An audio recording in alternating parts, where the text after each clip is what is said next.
So, that is right. Today is going to be quite a fun day for me and hopefully you too. I'm learning something new, something I've truly found passion for, and I'm going to be experimenting, if you will. I hope you all enjoy coming along for the ride.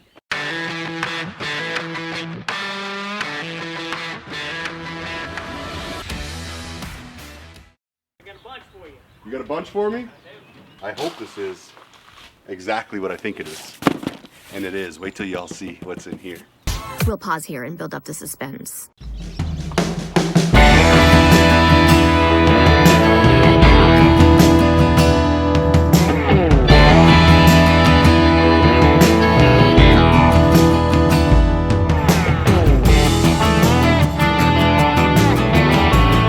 Welcome to my 1989 Bricknose F-150. This truck was purchased by my grandfather, given to my father, and for what seemed like took a lifetime, my father finally gave the truck to me. Today, Scooter and I are headed to pick up an ingredient for today's project. That is to make a unique coffee for my campground. So when people come visit my campground, they can have a coffee that is 100% unique from anywhere else in the world.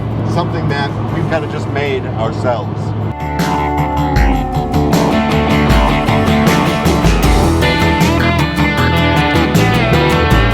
Have arrived to my friends at Hochatown Distilling. These guys make that bourbon, that whiskey that you saw Ashley and I drinking at the campfire just a couple videos ago. A cup of whiskey, a beautiful fire, and good times out here at the business. So yeah, you guys know what we're gonna do. We're gonna try to make something. Now, I've never seen this before. Not to say it's not out there, I'm sure it is, but I haven't seen it before.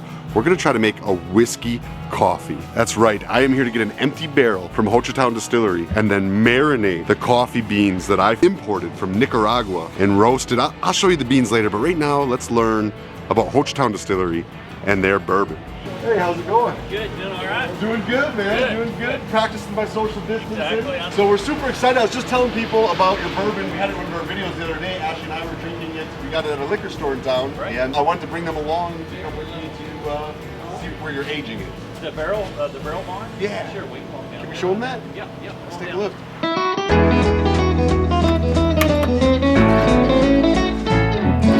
Take a look at this. Just the smell the second you walk in here is a beautiful thing. Right, that's the proverbial angel's share, they call it. The angel's share. We lose about 5% a year to evaporation. Look at all these barrels. How many barrels do you have in here? About 315 filled barrels. It's all bourbon, various ages. These are some of the older barrels over here. We're starting to allocate those out for dumping into our small batch this summer. Most of them are about to turn 3 years old. 3 years. Yeah. So if somebody out there wants to be drinking your bourbon, what's the best way for them to get it? Contact a local liquor store? Yep, we're fully distributed throughout Oklahoma at this time, process of adding Arkansas. If your local liquor store in Oklahoma doesn't have it, ask them to carry it. So That's it. Yeah. You just got to go out there and ask for Hochatown. Yep. Hochatown Distilling Bourbon. And then we also have our Spearpoint vodka, which is a nice corn-based vodka. Well, very cool. Today we're here for something special though.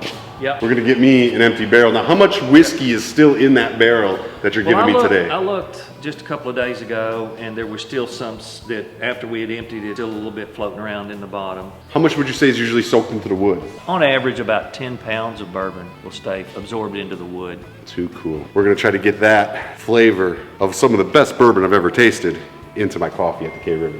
Great. All right, Great. let's do it.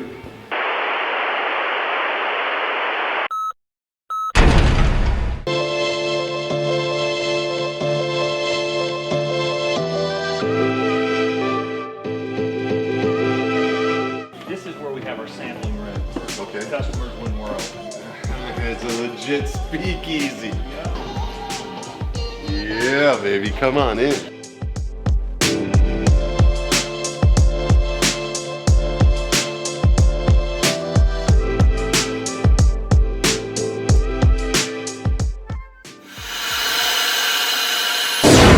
I love this door. That's the kind of door you expect to have at a distillery. Yeah. That's the still running, Wow. making bourbon today. Now it gets the color from the wood? That's right. It comes out as colorless and picks up half its flavor plus color from the wood itself. The wood itself. Yeah.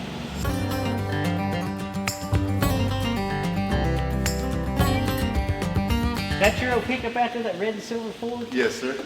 Dude, I had one like that, black and silver, when I was growing up. That was the best damn truck ever. Man, I tell you, I love that truck more than Everybody's anything. always hitting you up to buy it, ain't they? All people ask me to buy it. I got it.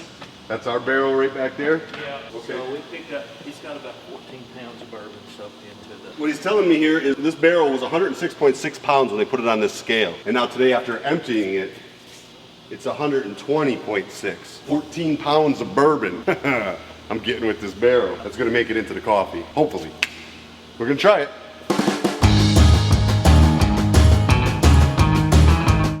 We're gonna make some whiskey coffee.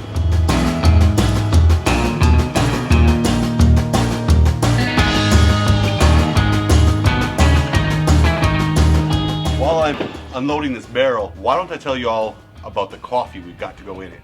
Okay, so it's no secret to any of you that follow me that charity is a big deal for me in a lot of the work I do. I've done a lot of work here in America for veterans and first responders, even children of the veterans, raising over $1 million over the course of my philanthropic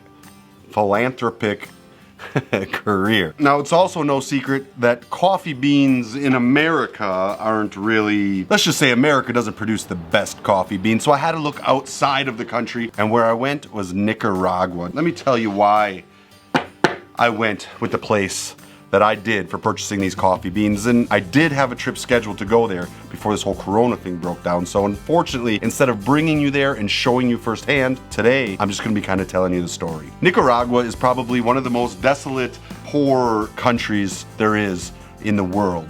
There is a little town in Nicaragua where the kids were literally, you know, like you see on the TV, and living in trash. And a group of people started planting coffee up the side of that mountain, and they now use that coffee that they sell to build a school and to start teaching these children. Let's take a look at who a few of these children are and what their dreams are for the future.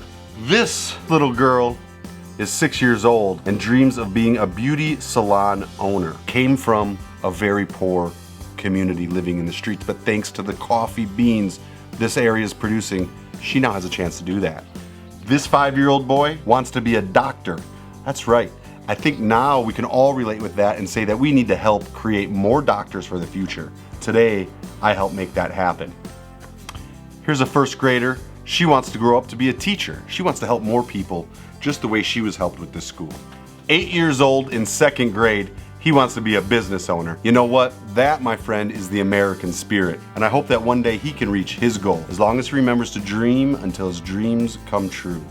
And here's another 4-year-old looking to be a doctor as well. Maybe this community here will produce a couple great doctors who'll do some good over the years to come. So those are the beans that I had imported from Nicaragua, and then found a roast house in Texas that would be able to roast them in the fashion that I wanted. Oh my God, I wish you could smell through that TV. These are perfectly roasted coffee beans. Man, I have fallen in love with coffee here lately. So imported beans from Nicaragua, roasted them in Dallas, Texas, found a local Oklahoma bourbon distillery, which frankly makes some of the favorite bourbon I've ever tasted. Got one of their barrels, putting the beans in the barrel, gonna age them in the whiskey barrel, and we are gonna have our own River coffee, but it's gonna be River whiskey coffee. More specifically, bourbon coffee.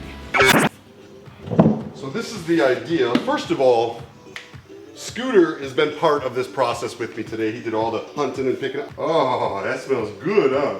Is that good, Scooter? I think it's safe to say Scooter likes the coffee too. Come on, we're gonna get you up here, buddy. You could be part of this. Yeah, you just stay there. So I think I wanna save this as kind of something as a memorabilia of, you know, my first efforts in trying to make a coffee here for the campground. So I'm gonna flip it upside down.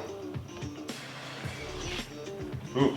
And here's just a little bit of the whiskey going. I'm gonna seal this up too real quick. And now to get the coffee inside the barrel.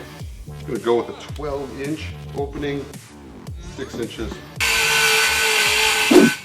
So this is all cedar that we've milled here on our own property. Ooh, this one's nice and thick. I think we can cut off a nice lid out of that. So we got this cedar cut down to make our custom lid, but inside, watch these vapors come out. Woo! Boy, that smells good. Let's make this lid ours, and then we'll fill it with coffee.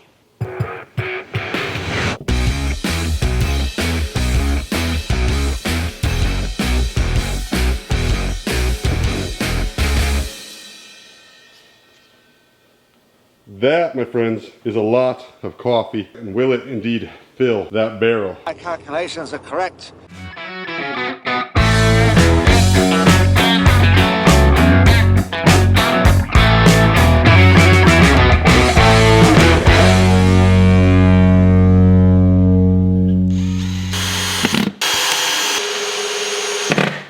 Now we left about 6 inches in the top so we can roll the barrel. I might even make up some sort of a device I can sit in there and spin it once a day. Maybe Scooter and I will come out here and spin it, but you know, just a little homemade experiment with a whole lot of coffee. I hope you all enjoy it. Nonetheless, we did do some good across the world with this project, and hopefully we'll be enjoying some great coffee, fresh ground every day out of the whiskey barrel right here at the K River Campground. Listen, if y'all have not yet, please consider clicking that subscribe button, see how this coffee turns out, see our motorcycle adventures, and of course the life as it is here in the quarantine here at the K River Campground. I fell in love with coffee some time ago. Really started becoming interested in it at the end of 2019. And now today, developing my own K River coffee, along with my pal Scooter here at the K River Campground. It was a dream, and I dreamt until it came true. We'll see y'all in the next video.